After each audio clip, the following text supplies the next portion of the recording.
Bonjour, j'espère que vous allez bien. Dans la présente capsule, je vais vous donner les indications pour la première dissertation. Je vais faire une capsule pour chacune des trois dissertations, même s'il y a des étapes qui se ressemblent beaucoup.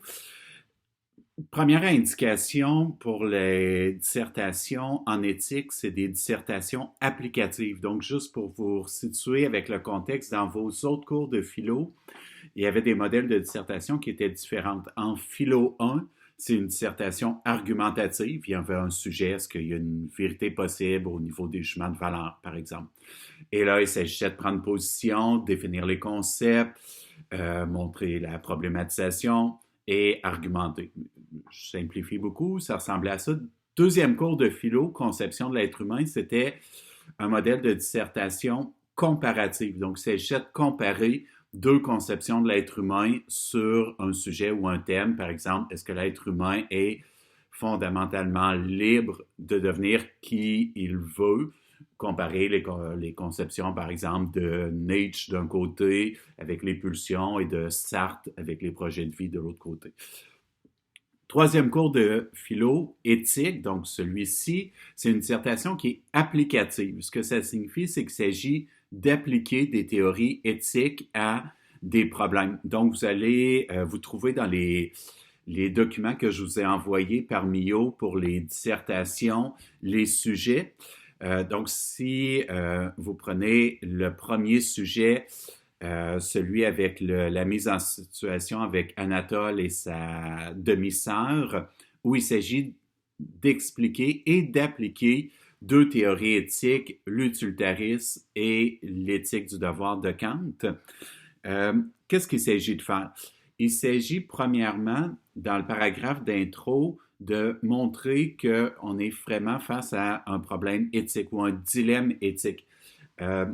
C'est une étape qui est brève, mais il s'agit d'aller chercher trois points essentiels qui montrent qu'on est vraiment face à un problème éthique. Donc, les conditions pour avoir un problème éthique, vous les avez dans les notes de cours à la page 26. Globalement, il y a trois conditions, c'est très minimal, c'est qu'il doit y avoir au moins un choix.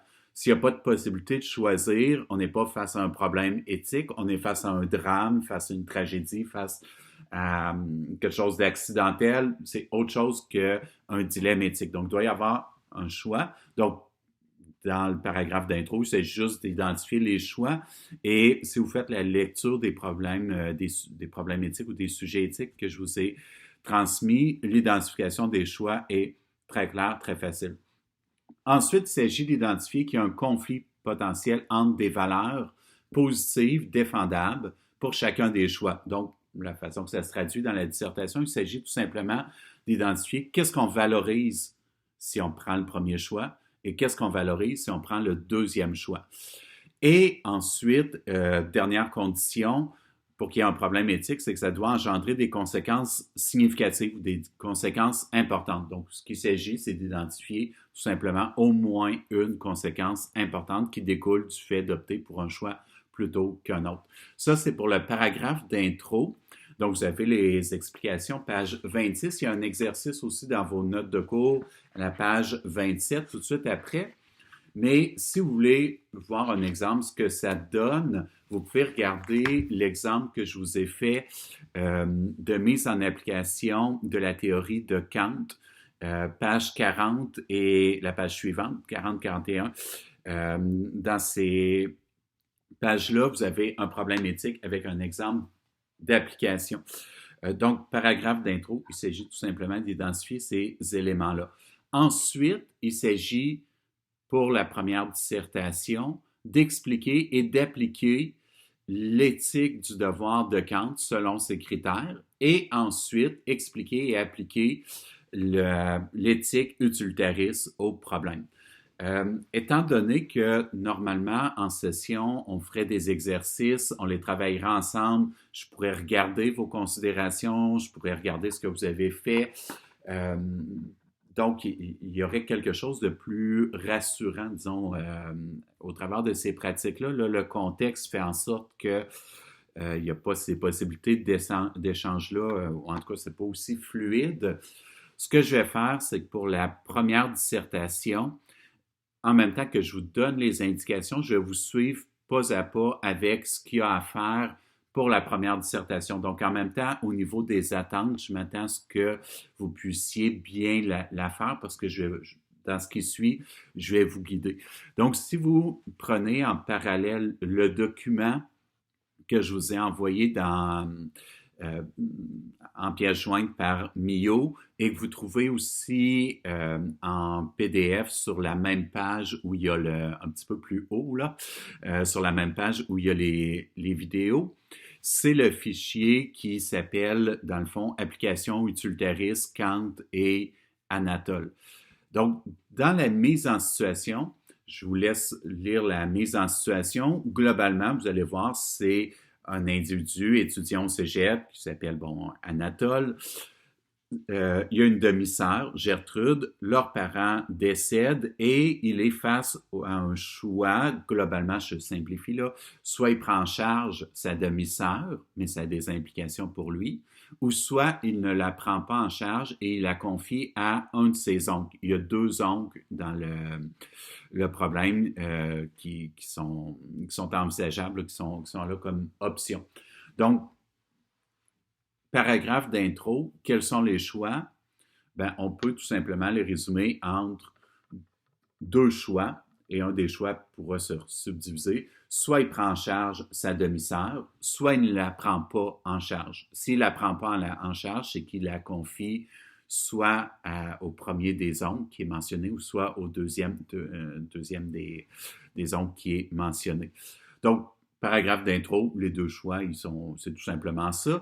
Il s'agit ensuite de mentionner une valeur positive pour chacun des choix. Donc, qu'est-ce qui est valorisé? Pour les valeurs, il n'est pas toujours possible de mentionner la valeur en un seul mot. Si c'est le cas, indiquer dans une phrase qu'est-ce qu'on vient valoriser. Dans le fond, une valeur, c'est pas, je ne sais pas si vous vous rappelez quand on avait regardé les types de jugement avec les valeurs, la valeur, c'est pas un objet qu'on se mettrait dans le pack-sac, genre j'ai la valeur de la famille ou etc. Habituellement, toute personne va se définir ou va avoir tendance à se définir avec des valeurs positives. C'est rare que quelqu'un va dire, moi, dans mes valeurs, j'ai l'égoïsme, puis plein de trucs négatifs. Donc, ce qu'il s'agit de voir, c'est plutôt dans les actions. Qu'est-ce qui est valorisé? Donc, dans le cas ici, qu'est-ce qui est valorisé si Anatole prend en charge sa demi-sœur? Ça pourrait être, il vient valoriser le sentiment familial, il vient valoriser l'entraide. Donc, tout ce qui tourne autour de ça peut être mentionné comme valeur. Donc, vous pouvez le reprendre tel quel. S'il la confie à un de ses oncles, qu'est-ce qui vient valoriser? Donc là, quand vous faites la lecture du problème éthique ou du dilemme, il y a déjà des éléments que vous pouvez repérer. Il pourrait valoriser, par exemple, l'accomplissement personnel, parce que si il la prend en charge, une des conséquences, c'est de devoir mettre en veille la poursuite de ses études à l'université, où il entrerait normalement à l'université à la prochaine session. Donc, ne pas la prendre tout de suite en charge, différer, la confier à un de ses oncles pour terminer ses études, la valeur pourrait être l'accomplissement personnel, par exemple. Ça pourrait être la valeur de l'amour avec la relation de couple. Vous allez voir, c'est une donnée aussi. Donc, paragraphe d'intro, globalement 2 choix. Il la prend en charge ou il la prend pas en charge. Qu'est-ce qui est valorisé pour chacun des choix? Je vous ai déjà donné des indications. Et ensuite, il s'agit d'indiquer une conséquence importante. Il y a plusieurs conséquences. Je vous donne encore des pistes. Bien, quand vous allez lire le problème, une conséquence, s'il la prend en charge, c'est qu'il risque de devoir mettre en veilleuse ses études, sa carrière souhaitée, peut-être avoir de l'amertume aussi. Donc ça ferait partie des différentes conséquences possibles. S'il ne la prend pas en charge, il y a aussi plusieurs conséquences possibles. Une des conséquences possibles, c'est le sentiment d'abandon que va vivre sa sœur, sa demi-sœur. Donc, paragraphe d'intro, allez-y directement. Pas besoin de faire un sujet amené, sujet posé, sujet divisé. On ne fera pas semblant, ce serait artificiel. Sujet amené, vous êtes pris pour faire une rédaction. Pas besoin de me le marquer. Sujet divisé, vous allez devoir suivre les étapes que je vous indique. Pas besoin de le marquer. Allez-y directement. On efface un problème éthique. Ici, Anatole a deux choix. Soit il prend en charge sa sœur au nom de telle valeur, soit il ne la prend pas en charge au nom de telle valeur. Par contre, un choix ou l'autre n'est pas indifférent, ça a notamment telle ou telle conséquence. Donc, paragraphe d'intro, quelques lignes, c'est aller directement au but. Ensuite, si vous regardez dans le document là, du problème éthique, à la deuxième page, première page du document, c'est la mise en situation avec les données du problème. Deuxième page, à la question, vous avez les étapes, 3 étapes. Première étape, paragraphe d'intro avec les éléments que je viens juste de vous mentionner. C'est pas plus complexe que ce que je viens de vous dire là. Deuxième élément, deuxième section, deuxième paragraphe, peu importe comment vous voulez appeler ça ou diviser ça, il s'agit d'expliquer et d'appliquer clairement la théorie utilitariste à ce problème éthique. Donc ici, il s'agit dans un premier temps de rappeler les critères de l'utilitarisme. Donc, l'utilitarisme, c'est une perspective téléologique en fonction d'un télos, c'est-à-dire en fonction d'un but, d'un objectif, ou on pourrait appeler ça conséquentialiste. Quel est l'objectif des utilitaristes? C'est maximiser le plus grand bonheur pour le plus grand nombre. Ensuite, ils vont faire un calcul, un peu comme l'image d'une balance où on met les éléments positifs, négatifs dans la balance. Pour le premier choix, on regarde de quel côté ça penche. Pour le deuxième choix, éléments positifs, négatifs, etc. On compare les deux balances ensemble.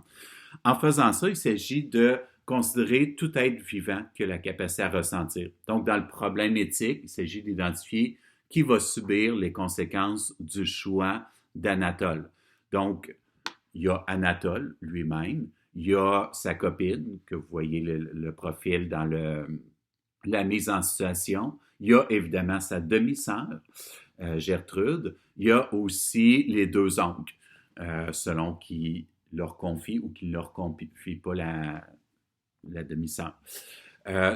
Donc là, dans ce type de problème-là, il n'y a pas d'implication au niveau de l'éthique animale, il n'y a pas d'animaux impliqués, il n'y a pas non plus d'implication pour l'environnement. Donc, ces éléments-là qu'on avait vus, les considérations sur l'environnement dans la durée, considérations sur l'éthique animale, ne s'appliquent pas dans ce cas-ci à ce problème-là, tout simplement parce que il n'y a pas ce type d'implication-là. Donc, ça vient au moins simplifier un peu la problématique.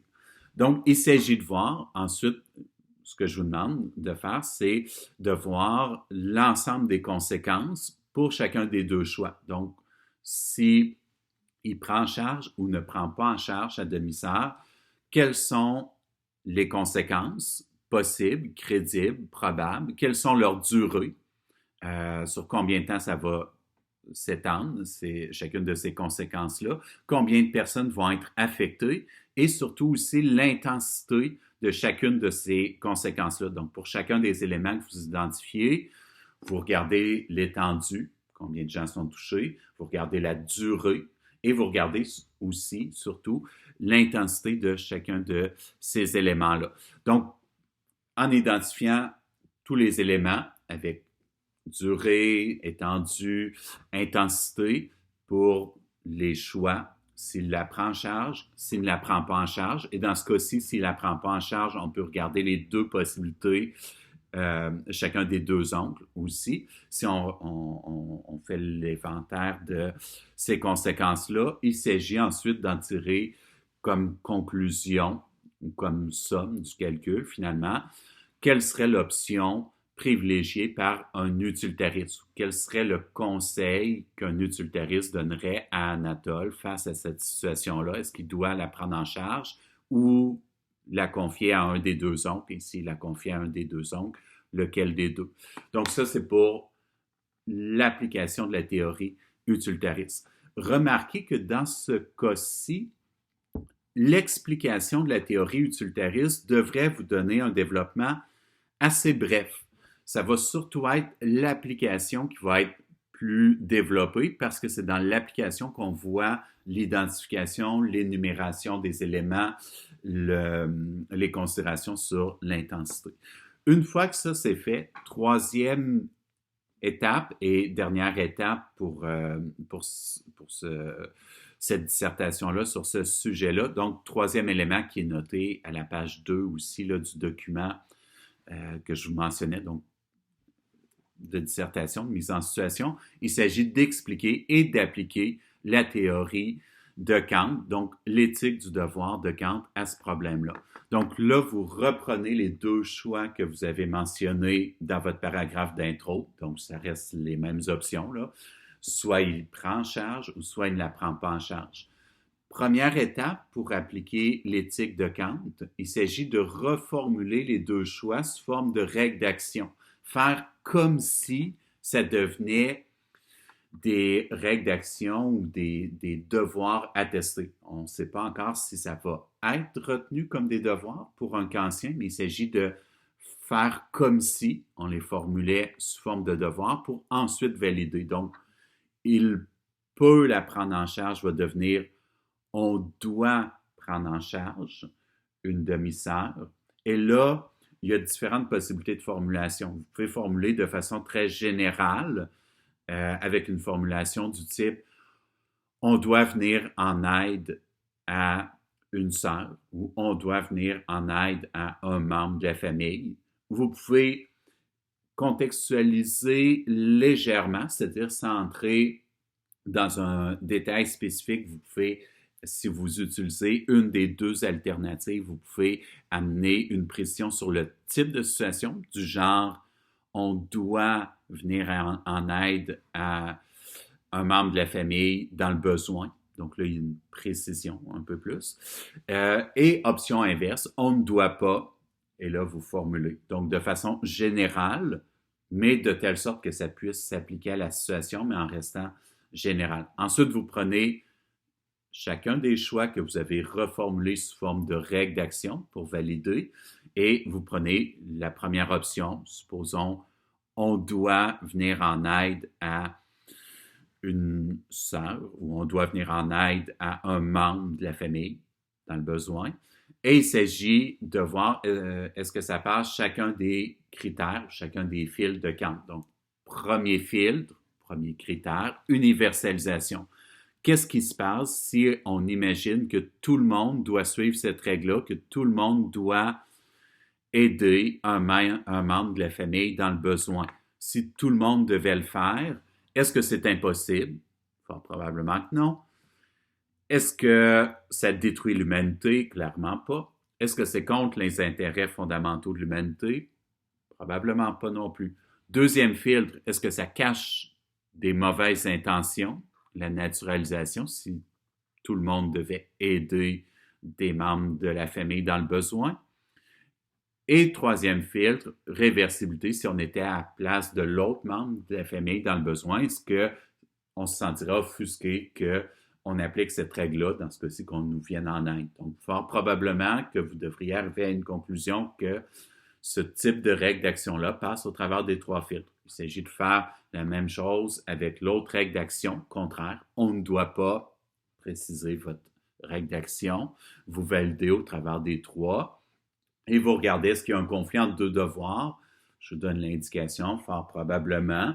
Ça peut varier selon votre formulation, là, mais fort probablement que vous allez avoir une règle d'action qui va passer au travers des trois fils de Kant, donc qui sera un devoir pour Kant, et l'autre règle qui risque d'accrocher à un des filtres ou peut-être même plusieurs filtres, donc qui serait contraire au devoir selon Kant. Donc, ça vous donne la position que prendrait un kantien, un adepte ou un partisan de l'éthique du devoir de Kant face à une telle situation.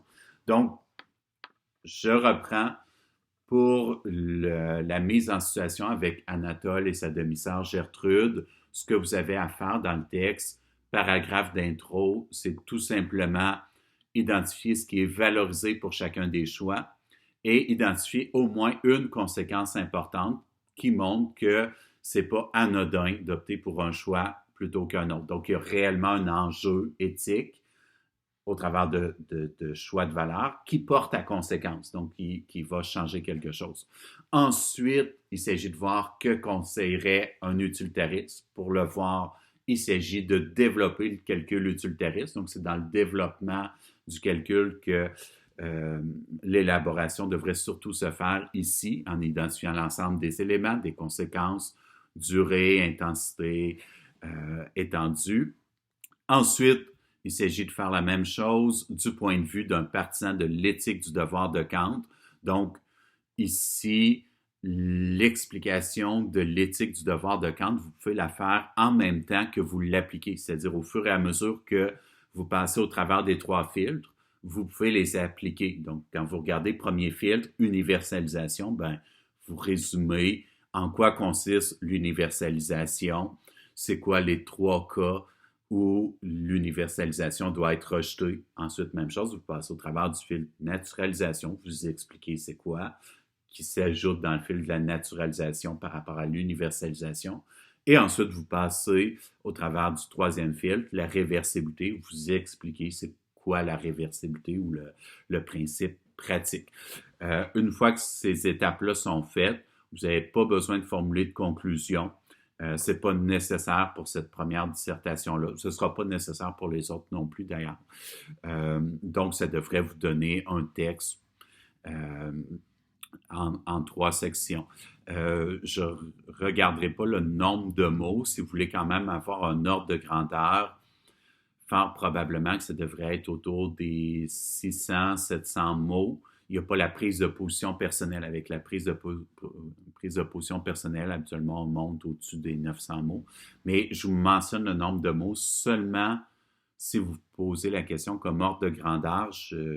Normalement, je n'ai pas besoin de pénaliser par rapport à ça, c'est-à-dire le temps de développer, vous allez facilement faire le nombre de mots. Donc, ça, c'est pour la première dissertation, c'est les étapes et si vous suivez les indications que je vous ai données là, je pense que vous avez pas mal les étapes pas à pas, ce qu'il y a à faire, ce qu'il y a à dire. Là, il n'y a pas vraiment de surprise par rapport à ça. Bon travail. Vous pouvez m'envoyer le travail par Mio. Comme je vous l'ai écrit aussi, je sais que dans certaines situations, il y a des personnes qui n'ont pas accès à un ordinateur, qui ont seulement leur cellulaire pour se connecter à Internet. Donc, dans ces cas-là, vous pouvez rédiger manuellement, là, stylo, crayon de plomb, votre dissertation, prendre une photo, m'envoyer la photo. Donc, ce n'est pas l'idéal là, pour lire, mais étant donné le contexte, c'est l'option aussi. Bonne rédaction.